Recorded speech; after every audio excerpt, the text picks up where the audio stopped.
논란은 기어 아파트 단지에서 지난 1일부터 택배 차량의 단지 내 지상도로 이용을 막으면서 시작됐다. 공원형 아파트인 이 아파트 단지 입주자 대표회의는 택배 차량의 출입을 전면 통제하면서 그 이유로 이 단지에 사는 아이들의 안전 문제를 꼽았다.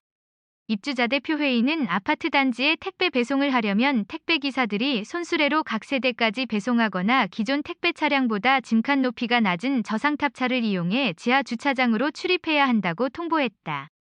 이 아파트 단지의 지하 출입구 높이는 2.3m여서 2.5m 남짓한 일반 택배 차량은 진입이 불가능하다. 논란이 일자 입주자 대표회의는 이 조처에 대해 1년의 유예기간을 줬다. 며 갑작스러운 통보가 아니라고 밝히고 나섰다. 택배노조는 이를 두고 1년의 유예기간을 말하지만 일방적인 결정을 통보한 것에 지나지 않는다고 반박했다. 노조는 이어 이사, 가전, 가구, 생수, 전기, 재활용 쓰레기차는 모두 지상 출입을 하고 있는데 택배 노동자의 입장은 반영하지 않고 일방적으로 추진된 조처를 받아들일 수 없다고 덧붙였다. 이에 택배노조는 지난 14일 이 아파트 단지에는 집 앞 배송을 중단하고 단지 앞 배송을 하기로 했다. 하지만 단지 앞 배송은 오래가지 못했다. 단지 앞 배송을 하려는 택배 노동자에게 일부 주민들이 원색적인 비난 문자 메시지를 쏟아내고 거듭 민원을 제기했기 때문이라는 게 택배노조의 설명이다. 이에 지난 16일 집 앞 배송이 재개됐다. 택배노조는 조합원들의 심한 스트레스를 고려해 이런 결정을 내렸다고 밝혔다. 집 앞 배송이 재개됐지만 택배 노동자들은 여전히 기어 아파트 단지의 요구를 받아들이기 어렵다. 우선 손수레로 배송하게 되면 택배 차량이 아파트 단지 안으로 들어갈 때보다 많게는 3배의 시간이 걸린다는 게 택배노조의 설명이다. 택배노조의 설명을 보면 택배 노동자 니 씨가 이달 초 직접 손수레를 활용해 배송해보니 단지에 배송할 물품들을 집 앞 배송하는 작업에 모두 6시간이 걸렸다고 한다. 지상에 택배 차량이 진입할 수 있을 때 2시간 30분 만에 완료했던 일이었다. 아파트 단지 쪽이 제시한 저상탑차 이용도 어렵다. 하루 평균 250-400개의 택배 물량을 배송해야 하는 택배 노동자들은 기존 탑차를 이용해야 지금과 같은 적재량과 배송량을 맞출 수 있다.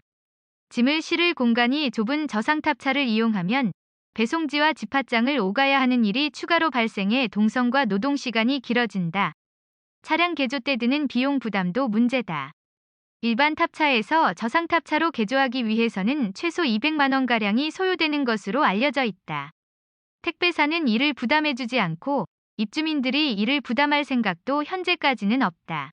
이 때문에 개조 비용은 고스란히 택배 노동자들의 몫이 된다.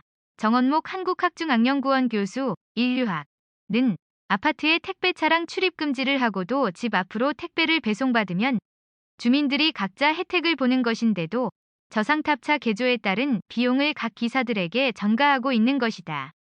이는 결국 아파트의 안전과 가치 유지에 따른 이익과 혜택에 대한 비용을 개별 택배 기사들이 부담하는 셈이라고 지적했다. 저상탑차로 운송을 하게 되면 택배 노동자들의 등골격계 질환 위험도 커진다. 실을 수 있는 물량이 줄어드니 상하차 횟수가 많아지는 데다 탑차 높이가 낮아지기 때문에 반복적으로 허리를 굽히는 작업 등이 이어지는 탓이다. 현재도 택배 노동자의 등골격계 질환은 심각한 수준이다. 지난해 9월 택배과로 4대 책위원회가 택배 노동자 821명을 상대로 조사해 발표한 자료를 보면 허리 통증 호소자는 83.6%, 상체 통증 호소자는 87.7%, 하체 통증 호소자는 85.2%에 달했다. 유성욱 택배노조 CJ 대한통운본부 본부장은 저상탑차로 하는 배달 자체가 지속 가능한 모델이 아니다. 라며 1년도 안 돼서 몸이 망가질 것이라고 말했다. 아파트 내 택배 차량 진입 문제를 두고 나오는 택배 노동자와 입주민 간 갈등은 이번이 처음이 아니다. 이런 갈등은 주로 차 없는 아파트를 목표로 하는 공원형 아파트에서 발생했다. 2018년 경기 남양주 다산 신도시 아파트 사례가 대표적이다. 당시 이 아파트도 택배 차량의 진입을 금지했다가 택배 노동자들이 집 앞 배송을 거부하면서 수천 개의 택배 물량이 아파트 앞에 쌓이는 일이 발생했다. 이에 국토교통부는 2019년 1월 지상공원형 아파트의 지하주차장 층 높이 기준을 기존 2.3m 이상에서 2.7m 이상으로 바꾸는 내용을 담은 주택건설 기준 등에 관한 규칙을 개정했다.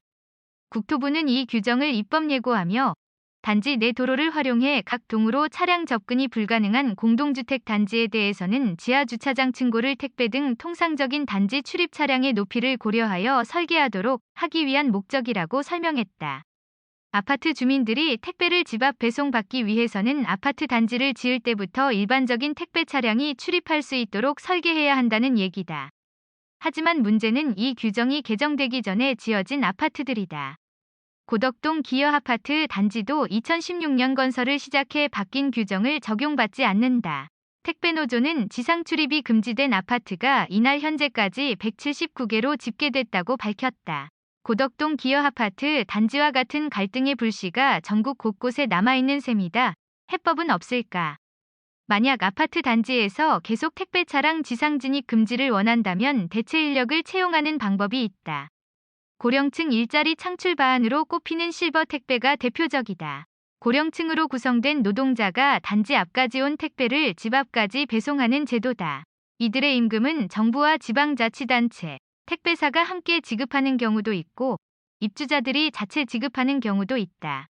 다만 정부와 지자체 재정을 투입하는 경우 다른 시민들의 반발을 살 수 있다. 다산 신도시의 경우에도 정부와 지자체가 보조금을 주는 실버 택배를 제안했지만 시민들이 왜 나라 돈을 들이냐고 반발에 흐지부지 됐고 지금도 택배 노동자들이 손수레 등으로 집 앞 배송을 하고 있다. 이 때문에 택배기사가 단지 앞에서 끌 수 있는 전동 카트를 설치하거나 택배 차량이 지상으로 통행할 수 있는 시간대를 입주민과 합의하는 방법이 대안으로 꼽힌다. 단지 내 입주민이 이용하기 편한 곳에 무인 택배 보관소를 설치하는 방법도 제시됐다. 최시영 아주대 공학대학원 교수, 물류공급망관리학은 대안 없이 택배 차량의 아파트 출입만 제한해서는 안 된다. 우선 아파트 내에 택배 분류장이나 무인 택배함을 제공하는 등 아파트 택배 분류를 위한 인프라를 구축해야 한다. 논의를 입주민과 택배기사에만 맡겨두지 말고 택배사와 정부가 적극적으로 나서 사회적 합의를 끌어내야 한다. 고 지적했다. 택배노조는 17일 회의를 통해 고덕동 기어 아파트 단지에 택배 차량 지상 출입을 허용하라고 다시 한번 요구하고 이 요구가 받아들여지지 않을 경우 택배사가 해당 아파트에 추가 운임을 부과해야 한다는 입장을 정했다. 진경호 택배노조 위원장은 아파트가 택배 차량의 지상 출입을 허용하지 않으면 이 지역을 배송 불가 지역으로 선포해야 한다. 현실적으로 이 선포가 어려우면 해당 아파트에 대해 물건당 택배사가 300-400원의 추가 운임을 받도록 해야 한다.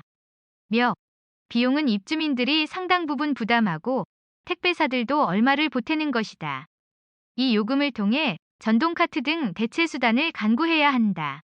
이런 논의가 진행될 경우 택배 노동자도 비용을 분담할 용의가 있다. 고 말했다. 택배노조는 오는 25일 대의원대회를 열고 파업을 포함한 향후 대응 계획을 논의하기로 했다. 택배사들의 연합단체인 한국통합물류협회 관계자는 대책에 대해 고민을 하고 있다. 현재로서는 구체적인 말씀을 드릴 수 없다고 말했다.